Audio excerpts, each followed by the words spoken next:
Hi, Dan Hughes, Fusilier, the founder and technical genius behind Radix, has put together a test network called Cassandra. This is for research and development purposes. Every 2 weeks, he does a Twitch stream with other devs, and here's some of the things they've been getting up to. Enjoy. Hey everyone, quick, short but sweet update on what I've been doing over the past 24 hours. And I put a bit of a UI in, and we're going to register me on Twitter and send some tweets. So as you can see right now, user Fusilier is not found. So we're going to register me.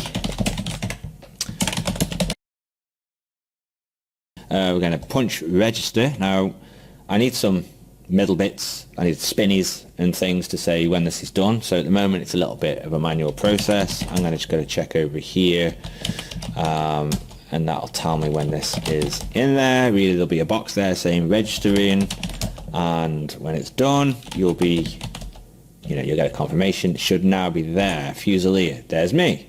This is a completely clean Cassandra installation on a different network. It's just in the office right now, but doesn't matter, this is just cool to see. So now I'm going to do a tweet, and I'm going to send that famous tweet that Jack sent. I'm going to send it to, and I'm going to punch tweet, and again I need a spinny, your tweet has been sent, blah blah blah. I'll just monitor over here for a minute, and that should be in about now. Come on. Yep, there we go. Just setting up my Twitter. Well, now it's set up, and it's on Cassandra, and it's decentralized everywhere but nowhere. Thank you very much. I mean, it's a little bit slow, but it's a damn Pi. I mean, how crazy is that? A Pi 3 can do Web 3. Amazing. We're going to be digging a little bit into the Twitter demo that I'm sure you've all heard and seen me post about a lot on Twitter. So a bit of background on what this demonstration is for and why Twitter and what it's doing. So I had a desire to build an implementation of Cerberus that could demonstrate the claims that we've been making in our white paper, in all of our discussions, and to really showcase what level of technical ability we have with Cerberus, and what the past number of years have led up to, and what that means. But I wanted to be able to present that in a way that people could understand, so if you weren't technical, you would still be able to grasp to some degree what's going on under the hood and why that stuff is important.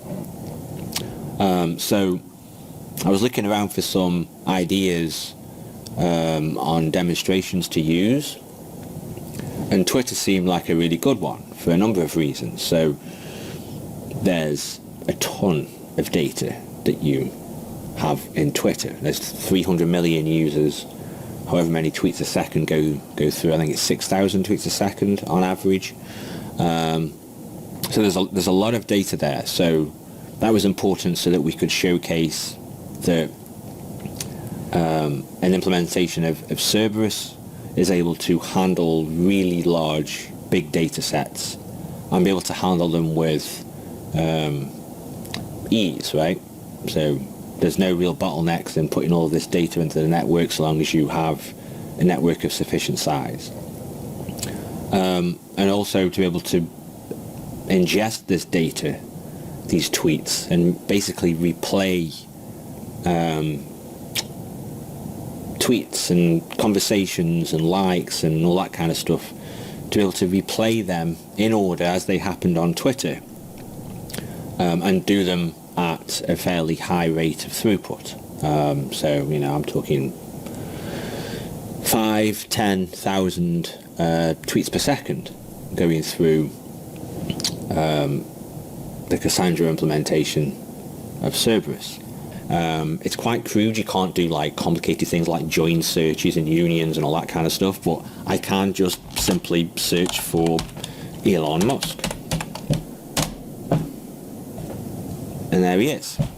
It's not all of his tweets. I've still got to filter some of this stuff out. What I really want to have here, which I think Cedric is working on, is like the proper threads and stuff. All I'm doing at the moment is I'm just going to the Cassandra network and saying, hey, give me stuff that relates to this user handle, and it just spits everything back to me. So I get everything. I get replies, I get retweets and whatnot. Who else have we got in here? Mr. Beast. Are these going to be... That sounds like quite ominous. Is that going to be safe for work if I put Mr. Beast in? Seems like it's going to be... Oh, well, he's not found. Maybe he's not popular enough, or he hasn't tweeted. Let's have a look at Antonop, see if he's here. Is that right? Yeah. There we go. Mr. Antonopoulos is in there too. So we've got his tweets, and we can also click on some of his tweets, have a look at them.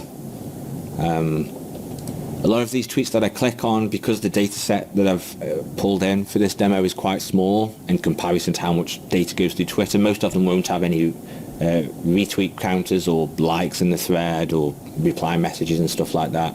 But we might come across a couple that do, but generally most of them won't have all of their kind of conversations happening. So yeah, you know, we've been working on media, uploads, pictures, videos, almost got it there, so I thought I'd do a quick video and share my progress with everyone. So I got pictures, and so they're uploading, tick tock, tick tock, tick tock, and they are done. So I can then click on that and I can see my picture. I can also do videos. Which one? Let's go for this one. You all should know what this is from. If you don't know what this is from, you've lived a very sheltered childhood.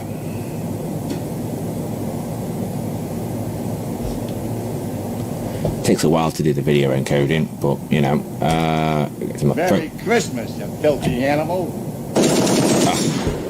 If you haven't watched Home Alone and Home Alone 2, you're really missing out. So there we go. That's where I am so far. So at the moment this is configured on a 16 shard network, and I always forget how many validators I've got in each shard. I think I've got, it's either 8 or 16 in each shard as well. So it's quite small. It's quite a small network really. And how much have I pulled in? 4 days worth. In its entirety across all of the shards and all of the nodes, it's probably 250, 300 gig of Twitter data. So not a huge amount, but then it's only like 4 days worth. I've got 8 years worth to pull in. So, but this is doing distributed search across those validator sets and those shard groups. And the validators in those groups are geo-distributed in different data centers around the planet. So the Pi 3, right? The Pi 3 is doing Web 3. So we can click on Flappy Bird, and this is going through the Pi to the rest of the Radix network. It's going to load up into my browser. I mean, it's not the fastest thing in the world, but it's a Pi 3, right? And I can play Clumsy Bird, Flappy Bird, whatever. And it's served all the files and stuff to my browser, and it's gone off and got them from wherever it needs to get them from. And then I can go to my crappy website. It's got somebody's like high score on and stuff. And then I can go to Twitter. So I had a little think after I'd listened to that Twitter Spaces podcast thing. And I thought, you know what, I reckon I could do this quite easy on Cassandra, because most of the stuff that I need is already there. So I figured I'd have a crack at implementing some media streaming stuff. I can do MP3s as well, not just videos, obviously. So I've got, first thing we're going to do, let's just put some MP3, right? So I've got a command here that runs the hosting CLI command and tells it to convert this MP3 into a stream and stick it at rad sounds duck and cover 320.mp3, right? So we hit that, it's doing some uploading. It's about 16 meg, this MP3. Off it goes. We won't be able to tell what's going in because there's tweets and all sorts going in here as well. So we can't see directly what is going on, but that's probably there by now. Can you hear that? There was a turtle by the name of Bert, and the turtle was very old and dangerous. From the Rad Sounds Telegram group might recognise that tune. And then we'll also put the Matrix trailer up as well. It's like 20 meg because the quality's a bit crap. So give them a little while. They don't take too long.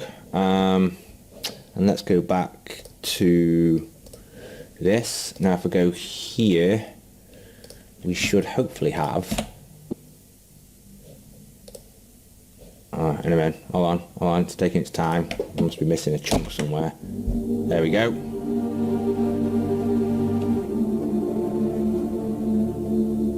Movie trailers. So we can at least host movie trailers, right?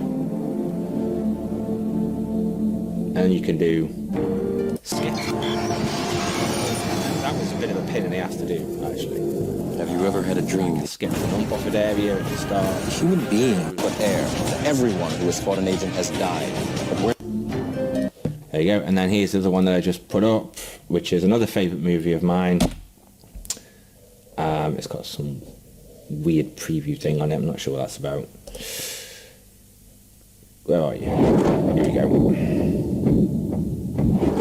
If you all haven't seen this film, you're really missing out. People should not be afraid of their governments. Governments should be afraid of their people. So that's pretty cool. And then, so they were fairly low quality, right? I think they were like 360p because they're super old trailers. Now this one I'm going to put up now is a 1080p, which is here. Pretty cool actually. You do all the usual like skipping around and stuff. So this one's like a bit higher quality and you can see it's still responsive. Pretty cool effects in this as well actually. I do recommend it to watch. In fact any of the dust will be done. There you go, so this is now a 4K version of that short, and there's the link if you want to click around it a little bit and give the back end some load. See what goes on. So yeah, I got quite a lot of send and receive going on. Oh yeah, let me mute that vid.